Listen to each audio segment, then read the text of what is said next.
Hey, what's up guys? It is I, Mark Yoon, and today I'm bringing another hopefully exciting video. So what I want to talk to you about today is the one that's going to get me shut down. It's going to get my channel erased from the face of the universe.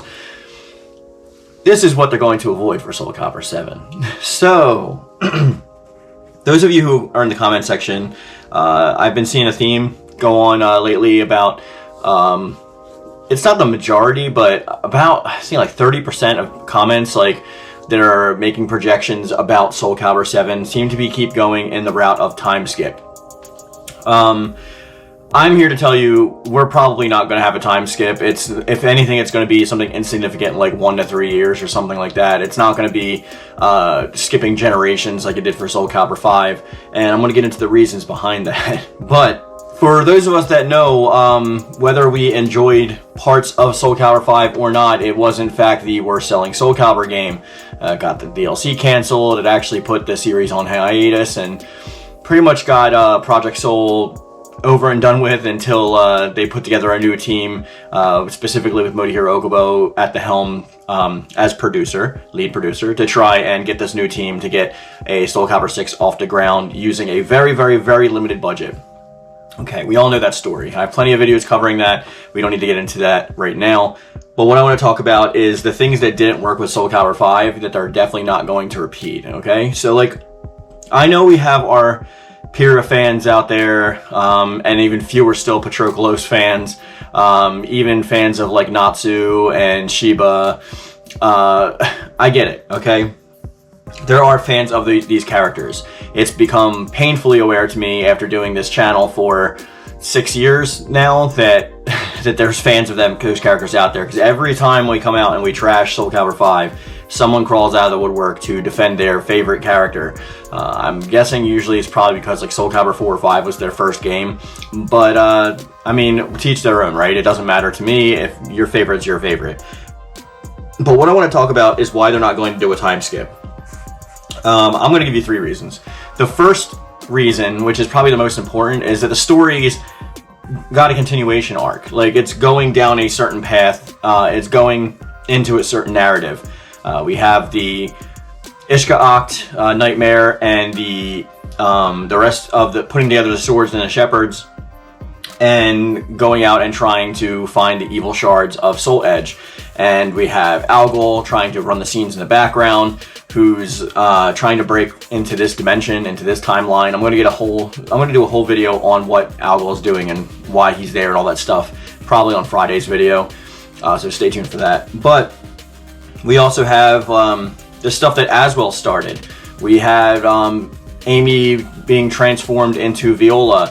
We already have the library talking about Zwei and what he's doing at this time, in this point, in this timeline. So we're going to be seeing a couple year, maybe skip, but maybe 3. I don't think we're going to get anything more than that. Not enough to have any new generation of children or anything like that. So it's the continuing storyline is what's going to be my first reason for they're not going to be it. They're not going to just scrap that entire build-up that they started from season 2 and just do a whole new storyline based on kids. They're not going to do it again. And the second option is the financial incentives not to. So as we already talked about, SoulCalibur 5 was the worst selling SoulCalibur game, and the financiers know that.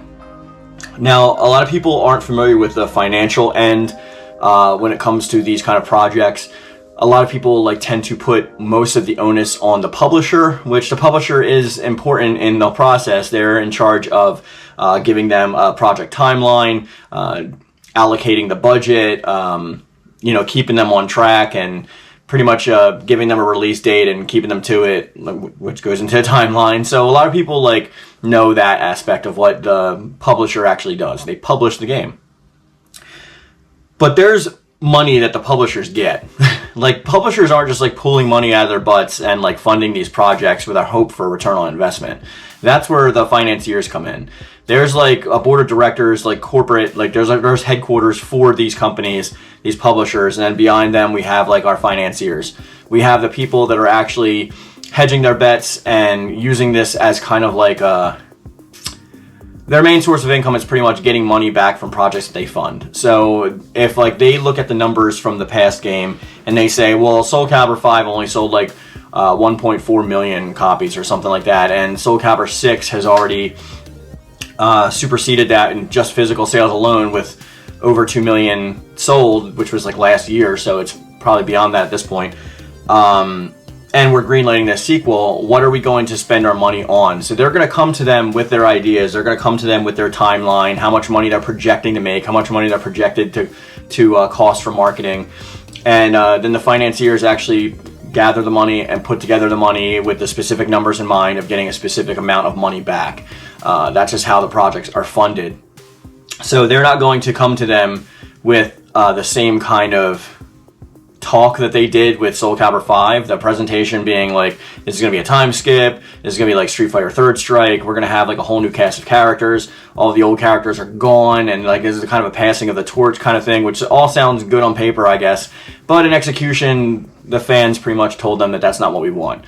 So they know that now, and they're not going to make the same mistakes as they did in the past. They have very specific and stringent constraints on what they do with their money, and part of it is based on that presentation.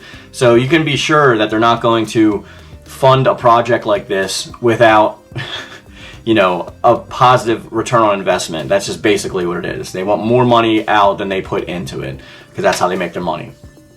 So that's reason number 2. And reason number 3 is what I already mentioned pretty much, is like it's not what the majority of the fans want. Most of, like, we've been very vocal with like SoulCalibur and Project Soul and Bandai Namco about what we actually want from like a SoulCalibur 6. Like, not only that, what we didn't want or didn't like from SoulCalibur 4 and 5. There's a lot of like they know the pressure on the single player. They also know the pressure on like actually making the online good and balanced. They have to rework a lot of systems, like maybe making their own ranked separate section for Create a Soul. There's a lot of stuff involved, so hopefully like they actually like are listening, and I mean, they're pretty much going to, if they don't want this project to fail. So they're going to like literally like focus on the aspects that worked and the aspects that didn't work, and they're looking at all of it from like that kind of point of view. They're going to try some new things. Hopefully most of us like have been vocal about them axing like Reversal Edge and stuff like that, or at least nerfing it. So let's see what happens with that. But as far as characters go, they know that these cast of characters are like our favorites, and time really holds no bearing on characters like this. Like the time periods that these characters exist in and the mystical nature of SoulCalibur itself. Most of the cast has already like held like SoulCalibur at some point. It can, like, we don't have to make them old people, you know, that we just don't have to. Like, you can tell a story like Ash Ketchum in Pokemon, where he's 12 for like 20-something years. Like, they're, even though the years are going by, their age is not shown as much as it would, like, reflect in reality. So, most of us, like, although we do like some of those characters that were revealed in 5, we didn't like them at the cost of removing the characters that we've held dear for forever, right? Like, that's something that takes a lot of coaxing on our end, and it would take like maybe an entire console generation for people to get used to that kind of stuff. And this is going to be probably the only SoulCalibur that's coming out for like this gen, for the PlayStation 5 and the Xbox Series X and S and PC. It's probably only going to be SoulCalibur 6, and then if we get a SoulCalibur 7, SoulCalibur 7, I'm sorry, and if we get a SoulCalibur 8, then it's going to be on the next gen, because they usually only do like one game per generation anyway. They haven't done like multiple games. PlayStation 3 did have 4 and 5, but those are independently funded. And then SoulCalibur 1, SoulCalibur 2 and 3 were on like PlayStation 2 and all that, Xbox and GameCube, whatever. But I don't know, guys. Those are my top 3 reasons why we're not going to see a time skip.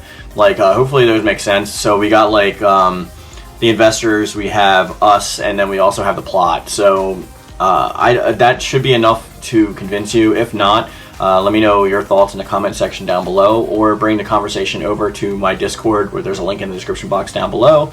And any and all thoughts are always welcome, guys. And as I always say, I love it, thank you, and thank you.